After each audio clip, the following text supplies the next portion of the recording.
I want you to put the word out there that we back up. NANI? Understand me?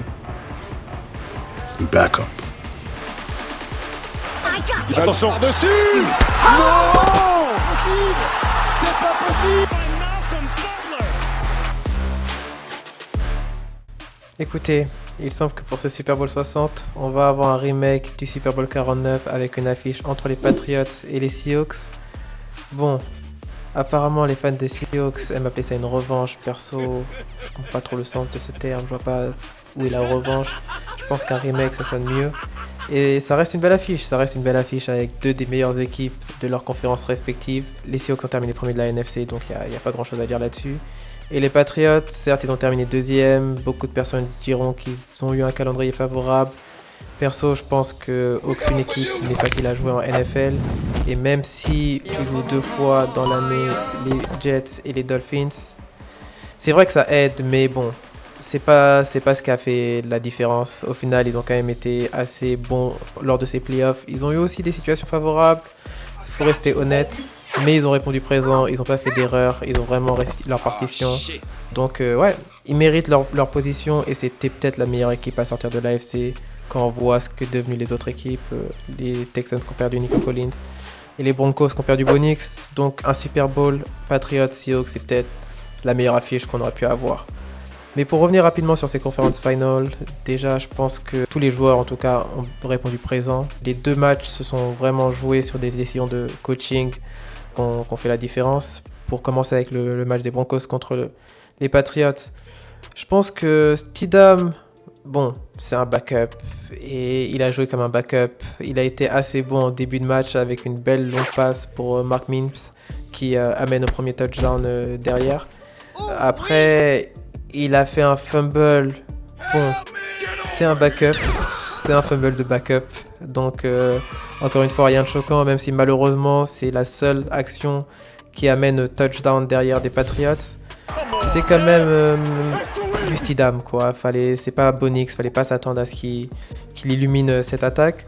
Donc après, ils ont été pas trop mauvais, ils n'ont pas vraiment fait d'erreur non plus l'attaque des Broncos, même s'ils ont joué une très bonne défense des Patriots.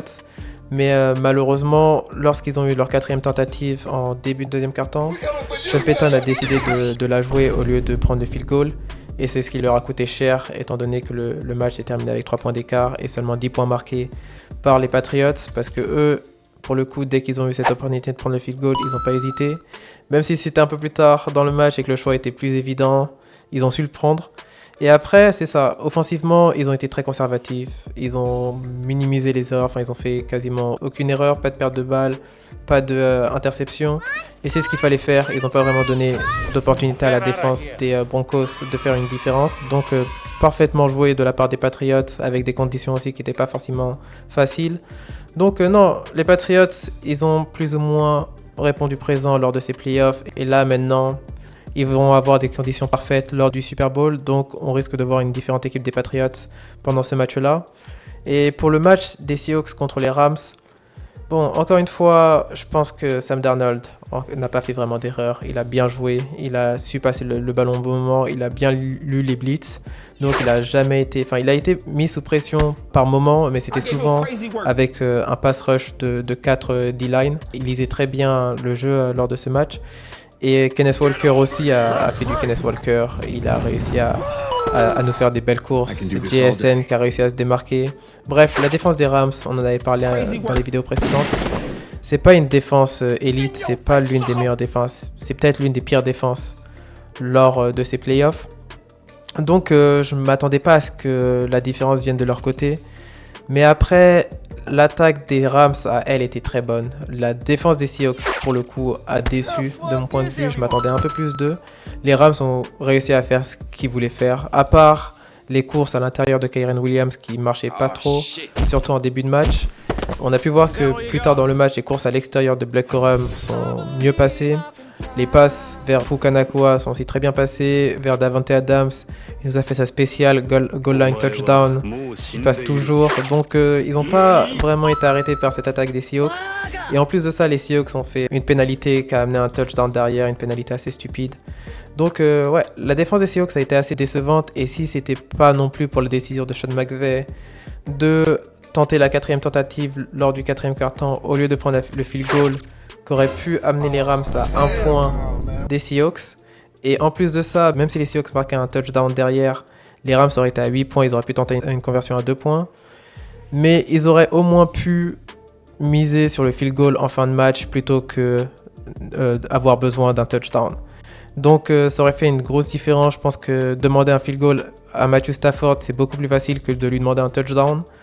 Et ça s'est joué à ça à la fin du match. Malheureusement, ils ont pris la mauvaise décision et je pense que, encore une fois, le coaching a coûté très cher à l'équipe des Rams.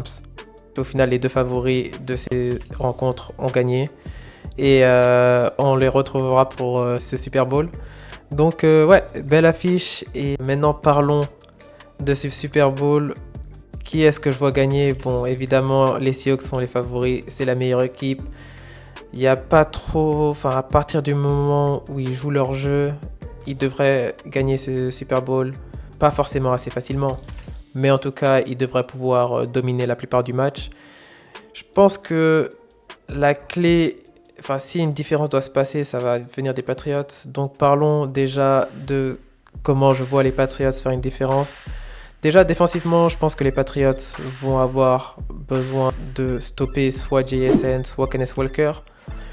Perso, je pense que c'est plus facile de stopper Kenneth Walker en prenant l'avantage assez rapidement dans la rencontre, ce qui obligera les Seahawks à passer par les airs un peu plus souvent que par le sol.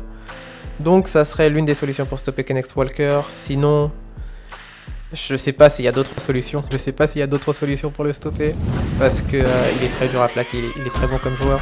Je pense que si les Patriots ont du mal à prendre l'avance tôt dans ce match, ça va être très compliqué pour eux parce que s'ils ont les deux options sol et air, Sam Darnold va pouvoir se faire plaisir. Après, si les Patriots arrivent tout de même à mettre la pression sur Sam Darnold, les Patriots ont une bien meilleure défense que les Rams, en tout cas c'est ce qu'ils nous ont montré par le passé. Ils ont réussi à mettre la pression à tous les quarterbacks qu'ils ont affrontés lors de ces playoffs. Donc je pense qu'ils devraient en être capables avec Sam Darnold. De mon point de vue, Sam Darnold est peut-être le maillon faible de cette équipe. Je pense que c'est le seul joueur qui est susceptible de faillir lors de ce Super Bowl. En tout cas, c'est le seul joueur pour lequel j'ai un peu des doutes sur sa mentalité et sur son sang-froid. J'ai du mal à voir Cooper Kupp faillir, j'ai du mal à voir JSN ou Kenneth Walker aussi passer à côté de leur match. Mais Sam Darnold, je pense que lui, il peut couler sous la pression. Et je pense qu'il va falloir vraiment pousser là-dessus. Et s'ils arrivent à forcer Sam Darnold à faire le jeu, ça devrait faciliter les choses pour les Patriots. Ensuite, offensivement, je pense qu'ils vont devoir s'appuyer sur les courses de Drake May. Drake May, il nous a montré qu'avec ses courses, il peut faire très mal. Les Seahawks, ils n'ont pas affronté de quarterback qui pouvait courir à part Brock Purdy. Et Brock Purdy, à chaque fois qu'il s'est mis à courir, il a fait du dégât contre la défense des Seahawks. Donc, ça serait une option pour créer de l'espace à la passe.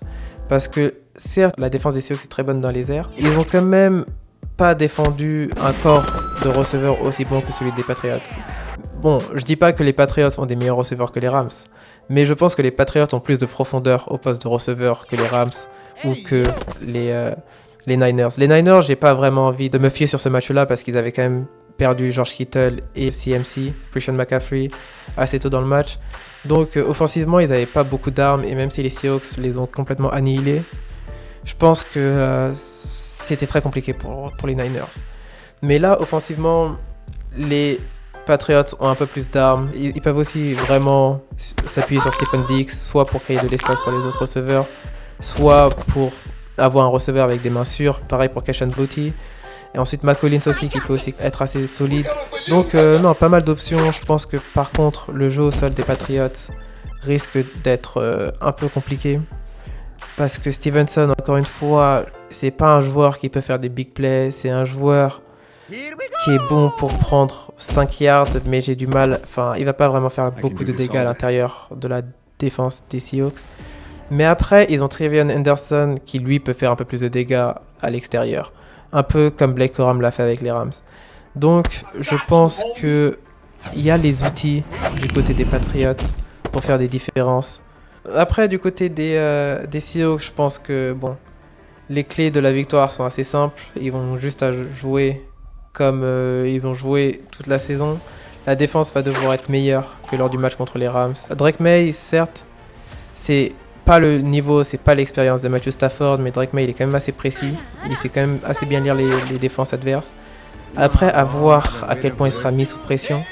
Mais en tout cas, la défense des Seahawks a seulement saqué Matthew Stafford une fois lors des Conference Finals. Donc, je sais pas s'ils vont être capables de vraiment faire peur à la O-line des Patriots, même si encore une fois il y a DeMarcus Lawrence qui est un très bon D-lineman. Donc pas mal de risques là-dessus et c'est là où ils vont devoir être meilleurs du côté des Seahawks afin de pouvoir vraiment faire peur à l'attaque des Patriots.